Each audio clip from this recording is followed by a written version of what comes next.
형제자 여러분 안녕하세요. 오늘은 4월 17일 수요일 주권적 섭리를 인정하는 믿음의 사람이라는 제목으로 창세기 45장 1절부터 15절까지를 묵상하겠습니다. 1절, 요셉이 시종하는 자들 앞에서 그 정을 억제하지 못하여 소리질러 모든 사람을 자기에게서 물러가라 하고 그 형제들에게 자기를 알리니 그때에 그와 함께한 다른 사람이 없었더라.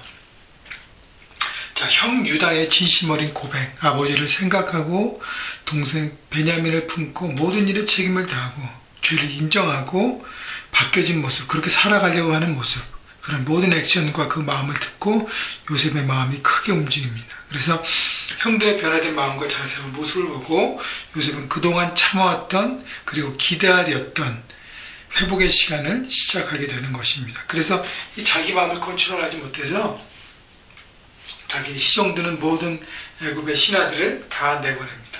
그리고 형들과 본인 단 둘이 있습니다.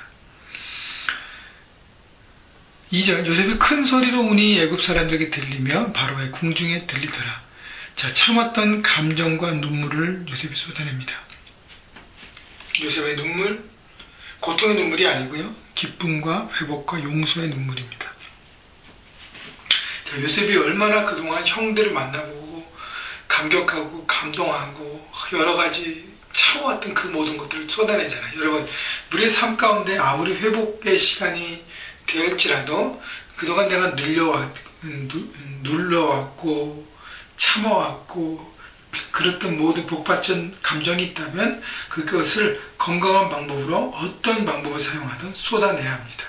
여러분, 쏟아내야 내 인생의 응어리가 없어지고 회복되는 것입니다. 그래야 저 진정한 회복이 시작되고 진정한 용서와 그리고 축복이 시작되는 것이죠. 3절, 요셉이 그 형들에게 이르되 나는 요셉이라 내 아버지께서 아직 살아계시나이까? 형들이 그 앞에서 놀라서 대답하지 못하더라. 자, 요셉이 자신을 드러냅니다. 그러니까 형들이요 너무 놀라는 거예요. 요셉 앞에서 얼음이 되었어요. 어찌할 바를 모르고 정말 놀람 그 자체는 스피치레스입니다. 나중에 맨 마지막 절이 돼서야 형들이 드디어 말을 시작하지. 요셉이 자기를 밝히고 쭉 얘기할 동안 형들은 그냥 얼음장이 되었습니다. 여러분, 그래서 죄 짓고 못 사는 거예요. 여러분, 어떤 사람이든 연약한 사람이든 강한 사람이든 상대방에 대해서 죄를 짓지 마십시다. 여러분, 언제든지 나중에 언젠가는 죄에 대한 대가를 지불하기 때문인 것입니다. 그래서 회복하고 새롭게 대해서 잊어버리고 정리하고 하는 건 필요하지만 과거의 모든 것들이 우리 안에 온다는 것을 아시고 사랑과 섬김과 축복을 심어야 할 것입니다. 자, 요셉의 가장 큰 건설은 아버지 아직 살아계신다니까. 계속 듣기만 했지만 17세에 아버지의 사랑을 독차지했던 요셉이 아버지를 따라서 14년 동안 죽도록 고생하면서 아버지에 대해 효도하고 자기의 책임을 다하고 했던 그 아버지의 정에 대해서 그리웠던 거죠. 왜냐하면 어머니를 일찍 잃었기 때문에 아버지에 대한 정이 남달랐잖아요, 요셉이. 그죠? 그래서 여러분, 부모님에 대한 여러분의 마음도 꼭 5월달 어머니 마더스데이, 파더스데이 여기에서만 생각하지 않고 지금이라도 여러분 부모님 살아계시다면 돌아보시고 중보하시고 한 번 더 따뜻한 말로 대화하시기 바랍니다. 자, 4절, 요셉이 형들에게 이르되 내게로 가까이 오소서. 그들이 가까이 가니 이르되 나는 당신들의 아우 요셉이니 당신들의 애굽의 판자라. 가까이 오라고 요셉이 얘기합니다. 왜냐하면 이제 회복하고 새롭게 하기 위해서 가까이서 다시 형제들의 어떤 우애와 사랑과 관계를 회복하기 위해서입니다. 5절, 당신들이 나를 이곳에 팔았다고 해서 근심하지 마소서, 한탄하지 마소서. 하나님이 생명을 구원하시려고 나를 당신들보다 먼저 보내셨나이다. 형들이 걱정하는 것은 우리가 저 동생을 팔았는데, 우리가 큰 죄인인데. 근데 요셉은요, 그렇게 생각했다면 형들을 용서하지 못합니다. 형들이 실수하고 넘어졌다. 그러나 하나님은 그걸 사용해서 귀한 사명을 내게 주시고 그 꿈을 이루게 하기 위해서 모든 것들을 준비시켜서 이 자리에 보낸 것이다. 하나님의 생명을 구원하시고 나를 당신들보다 먼저 보내셨나이다.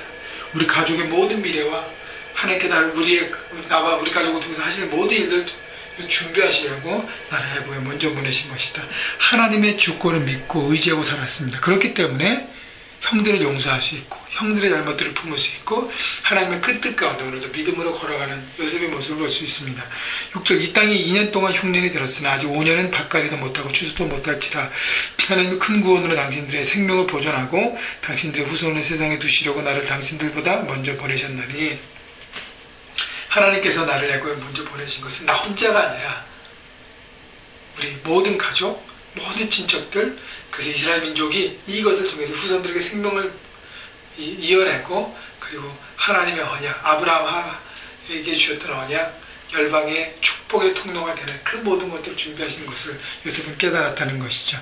8절 그런즉 나를 이는 보내신 이는 당신들이 아니요 하나님이시라. 하나님이 나를 바로에게 아버지로 삼으시고 그 온 집의 주로 삼으시고 애굽의 온 땅의 통치자로 삼으셨나이다.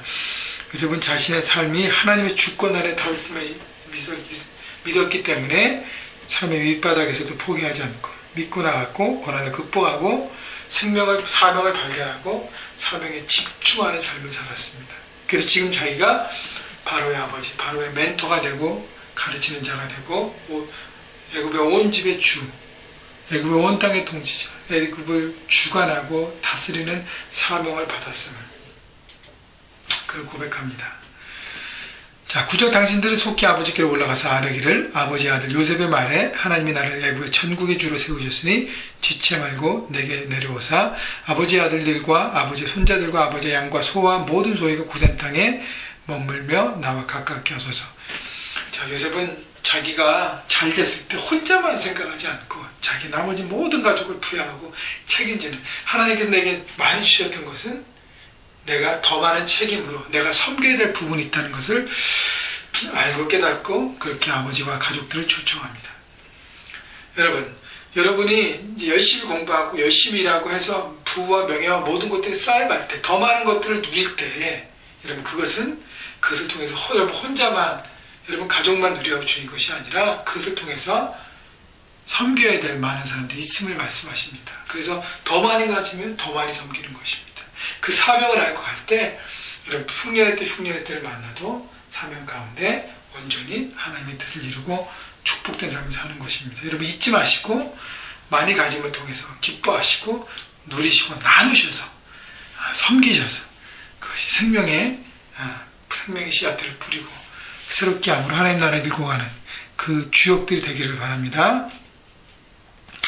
자, 13절 당신들은 내가 애굽에서 누린 영광과 당신들이 본 모든 것을 다 내 아버지께 아뢰고 속히 모시고 내려오소서. 14절 하며 자기 아우 베냐민의 목을 안고 우니 베냐민도 요셉의 목을 안고 우니라. 요셉이 또 형들과 입 맞추며 안고 우니 형들이 그제서 요셉과 말하니라.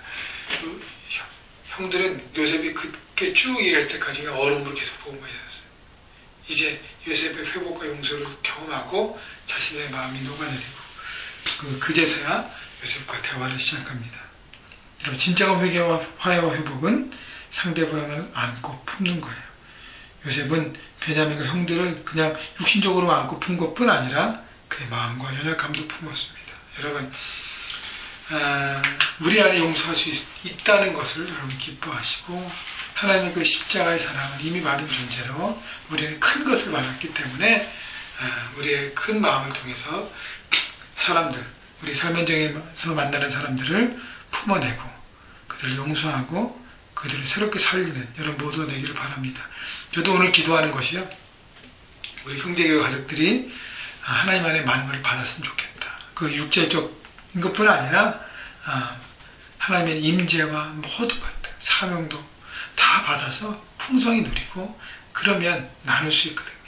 섬길 수 있거든요. 여러분 그래서 그런 큰 마음을 품고 삶 현장에서 달려가시고 또 주신 것들을 바라보고 나누면서 요셉처럼 혼자만 아니라 모든 주변 사람들을 살리는 여러분 모두가 되시기를 주님의 이름으로 축복합니다.